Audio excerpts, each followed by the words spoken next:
Bonjour, je vais vous parler sur cette vidéo de l'initiation, de la franc-maçonnerie et de tous les systèmes spirituels qui existent actuellement et qui viennent tous, du moins la majorité en ce qui concerne l'Occident, de la Bible, c'est-à-dire de l'histoire de l'Égypte, via Moïse, via les intermédiaires, Salomon, David, et jusqu'à l'histoire de Jésus-Christ, de ses enseignements et de la suite, qui donc a été repris par Mahomet et de nouveaux enseignements, etc.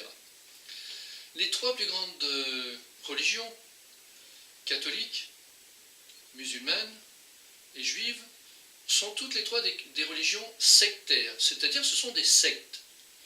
Pourquoi? Parce qu'une secte, ça veut dire quelque chose qui ne prend pas en compte tout le monde, mais qui prend en compte qu'une catégorie de la population, qui est sectaire. Et en l'occurrence, les trois religions ont pour point commun de ne considérer que les hommes. Que les hommes ne peuvent être des religieux, des guides, des prêtres, des évêques, des imams, des rabbins. Les hommes sont les êtres qui ont été élus par Dieu pour être supérieurs. C'est ce qu'ils nous apprennent, alors que le Créateur, s'il a créé l'homme et la femme, il doit bien avoir ses raisons et qu'il n'y a aucune raison que l'un soit supérieur à l'autre. Donc, c'est absolument des sectes, puisqu'il y a une sectorisation des êtres qui peuvent faire la religion et les autres qui ne peuvent pas. Le terme secte aussi s'applique au côté financier. Mais évidemment, il y a toujours un côté financier, puisqu'il faut une organisation. Donc après, on a eu au cours de l'histoire la religion catholique qui a monopolisé et qui a créé même des impôts, qui a créé des obligations, qui a passé par les armes ceux qui ne voulaient pas croire comme eux. Et puis dans les autres pays, c'est exactement pareil, que ce soit la religion musulmane ou la religion juive. Il faut penser comme eux, sinon on n'est pas dans le droit chemin et on n'ira pas au paradis. Parce qu'en plus, évidemment, on a des menaces. Il faut absolument le faire, sinon on est banni du monde. On va en enfer et pas au paradis. Enfin bref, c'est sous la menace que l'on doit respecter une religion qui, à chaque fois, est sectaire.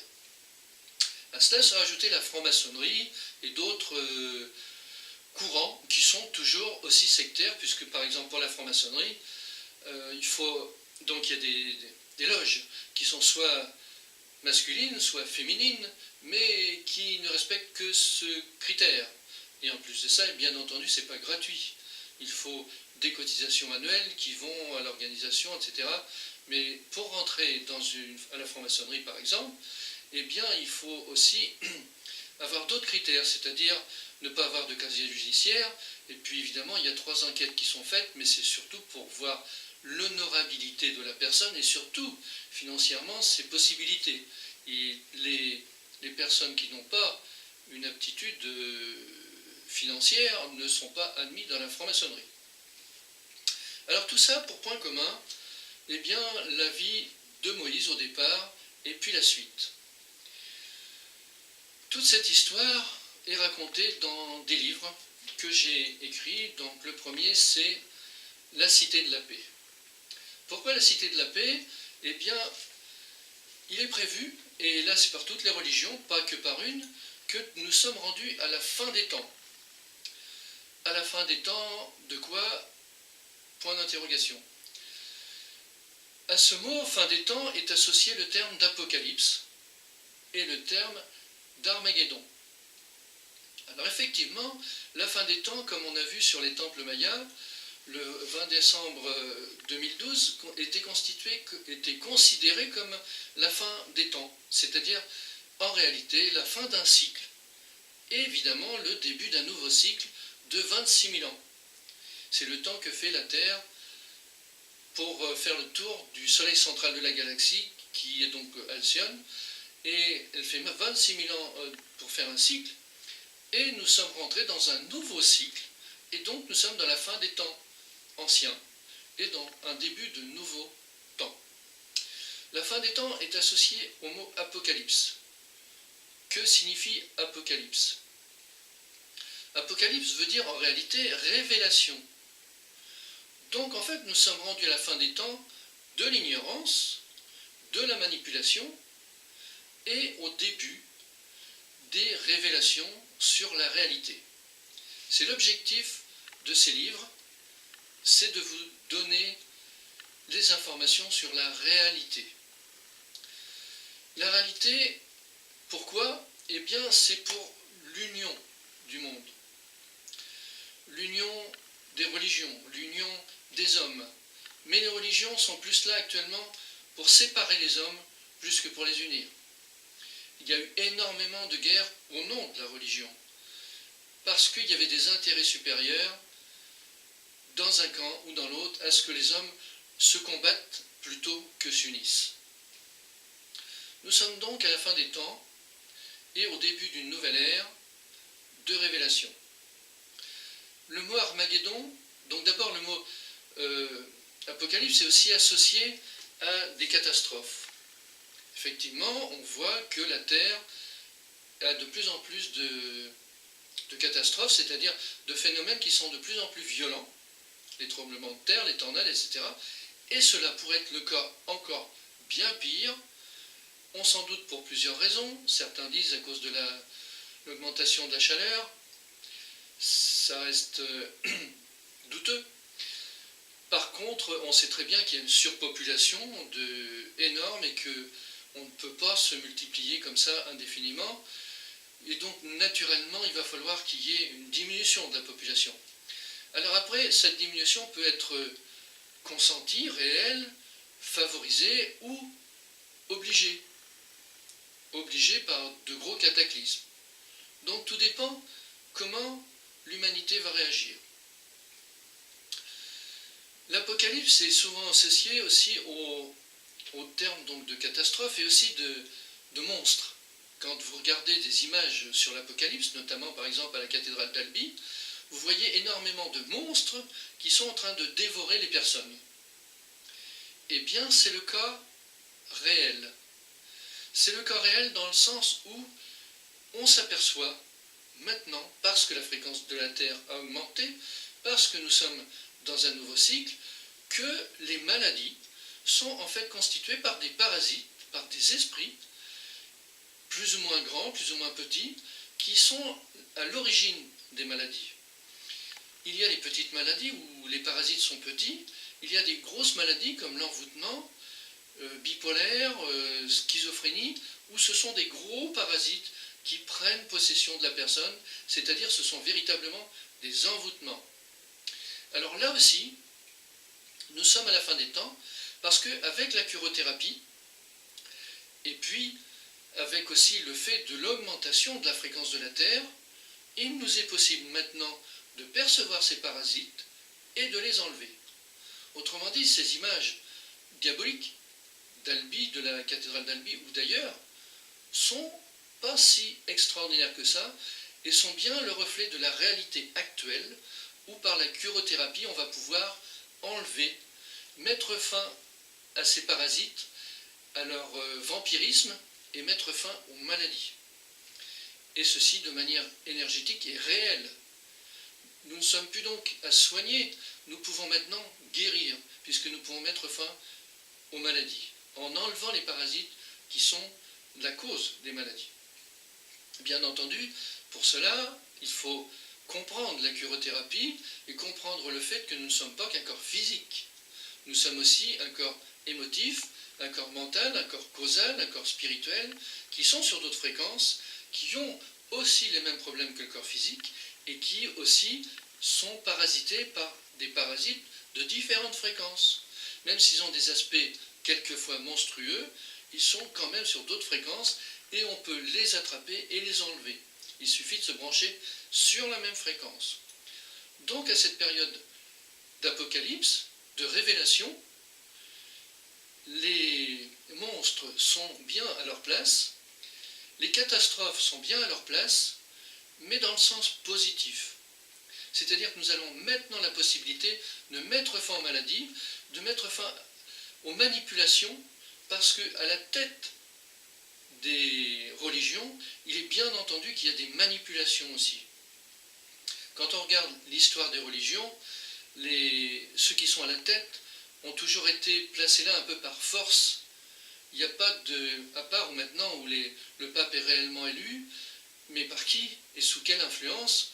Donc il y a toujours des forces négatives qui sont influençantes et qui cherchent encore et toujours à abuser des hommes, à les manipuler dans tous les sens. Donc, nous pouvons maintenant petit à petit nous libérer de ces puissances négatives et donc nous libérer de ce conditionnement, de cette domination mondiale qui crée le commerce, qui crée l'argent, qui crée les différences, de manière à pouvoir enfin unir l'humanité.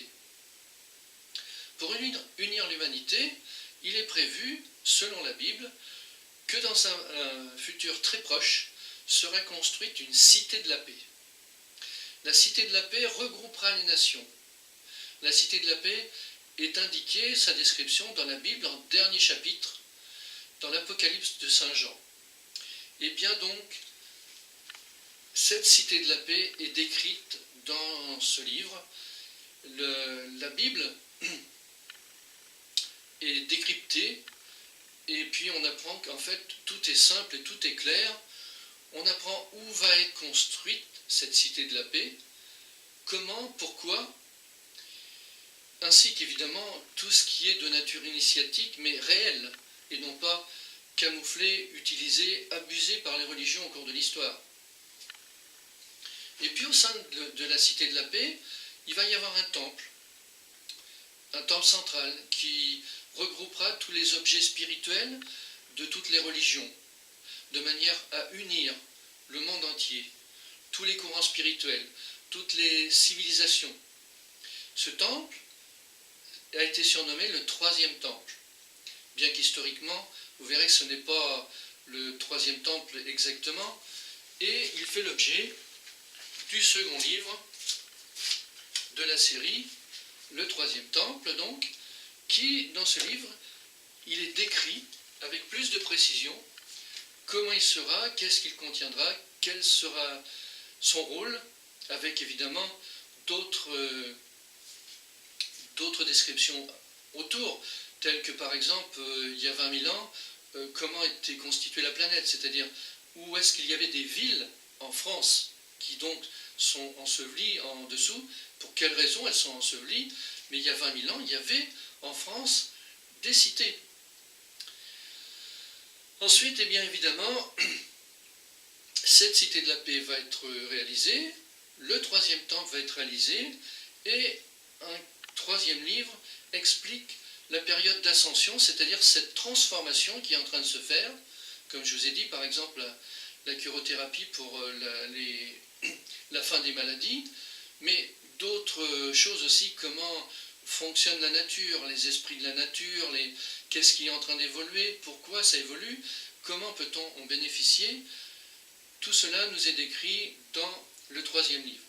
Dans le troisième livre aussi, on a un dialogue avec les êtres spirituels, c'est-à-dire que la fin, la réincarnation, l'incarnation et réincarnation se produit. Nous ne sommes pas là une fois sur la planète et puis personne. Nous nous réincarnons de vie en vie.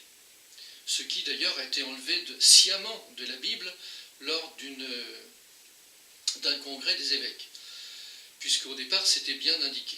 Donc il y a des êtres supérieurs, des réincarnations de nos guides, de Jésus-Christ, de Allah, de Bouddha, etc., existent dans les mondes supérieurs.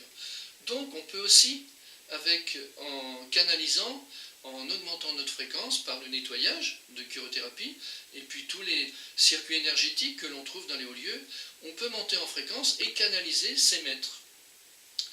Et donc, eh bien, on s'aperçoit qu'effectivement, en canalisant les maîtres, il n'est pas question, comme nous disent toutes les religions, que d'abord de nouveaux guides viennent sur Terre pour nous redonner, etc. Nous avons maintenant l'aptitude de comprendre, de nous éveiller.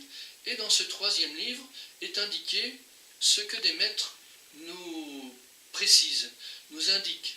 Ils nous indiquent comment nous avons été manipulés au cours de l'histoire, quelle est la véritable histoire de l'humanité, quelle est la véritable histoire des religions, pourquoi avons-nous été manipulés, et puis plein d'autres choses comme ça, pour nous indiquer aussi quel doit être notre avenir. Par exemple, nous devons adopter une déclaration universelle des droits à la vie, des droits de l'humanité et non plus des droits de l'homme. C'est-à-dire que pour pouvoir, par exemple, unir l'humanité, eh bien, il y a des barrières qu'il va falloir fixer.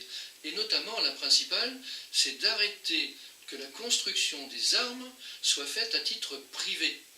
Ce sont par exemple les plus gros budgets qui sont gagnés par les vendeurs d'armes à titre privé.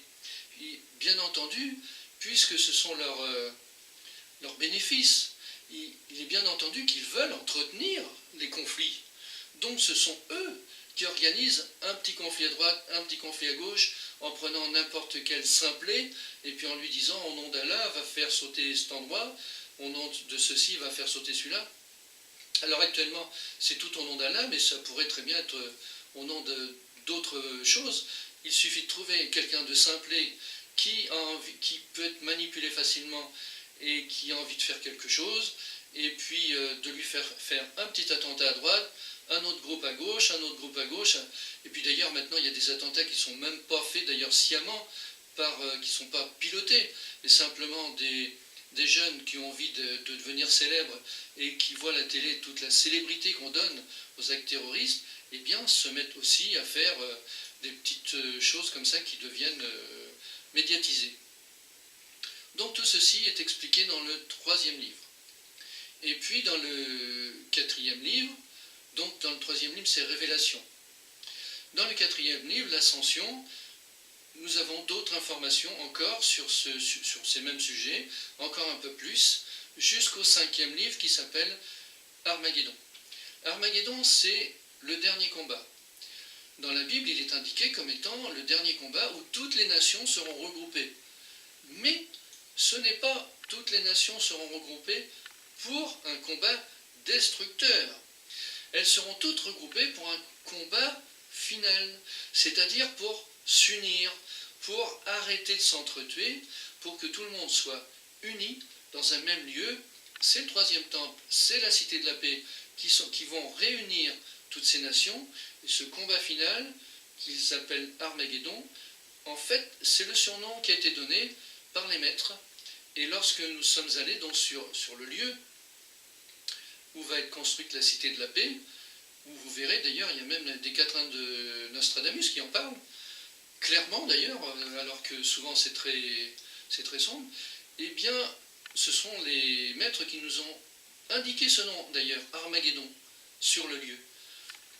Donc sur le moment, nous avons été un peu surpris parce que, comme tout le monde, nous pensions qu'Armageddon était un combat final de destruction. Et non, Armageddon va correspondre à ce combat final, mais d'union de tous les hommes et de toutes les religions. Alors, tout ça, c'est pour un avenir très proche. Donc nous les expliquons dans les livres, nous l'expliquons dans les livres. Il faut maintenant que les gens le comprennent, le sachent, et puis se mettent à le vouloir aussi. Parce que si l'humanité préfère se faire la guerre, pourquoi pas? Il faut vraiment que les hommes aient envie de s'unir, et pour cela, il faut le savoir, c'est vrai, mais aussi il faut enlever tous ces parasites qui sont là et qui, eux, ont choisi de profiter de l'énergie des autres plutôt que de chercher à évoluer. Donc ils nous vampirisent, ils se nourrissent de cette manière, mais il va falloir aussi apprendre à les enlever couche par couche, y compris ceux qui pilotent la franc-maçonnerie, qui sont très forts et qui font énormément de magie pour bloquer tel ou tel secteur, qui sont dans les banques, qui sont dans l'argent, qui sont dans tous ces systèmes, dans les laboratoires. Le laboratoire Mérieux, par exemple, à la tête, il ne s'agit que des francs-maçons.